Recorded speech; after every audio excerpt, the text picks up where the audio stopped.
BAF Shaheen college শিক্ষার্থী সাজিদ হত্যা মামলার সন্দেহভাজন আসামি ইশতিয়াক গ্রেপ্তার।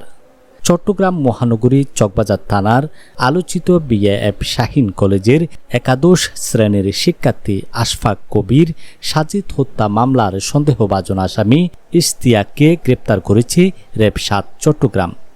র্যাব জানায়, গত ১২ এপ্রিল বিকেলে চকবাজারের ডিসি রোড এলাকায় দুর্বৃত্তদের ধাওয়া খেয়ে একটি নির্মাণাধীন ভবনে আশ্রয় নেন সাজিদ। পরে অভিযুক্তরা ভবনে প্রবেশ করে তাকে মারধরের পর ভবনের ৮ম তলার লিফটের খালি জায়গা দিয়ে নিচে ফেলে দেয়। গুরুতর আহত অবস্থায় তাকে চট্টগ্রাম মেডিকেল কলেজ হাসপাতালে নেওয়া হলে চিকিৎসক মৃত ঘোষণা করেন।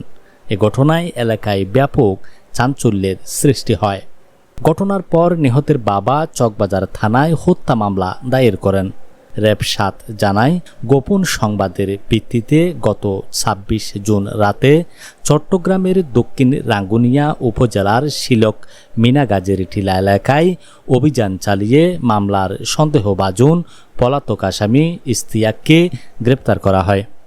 গ্রেপ্তারকৃত আসামিকে পরবর্তী আইনগত ব্যবস্থা গ্রহণের জন্য চকবাজার থানায় হস্তান্তর করা হয়েছে।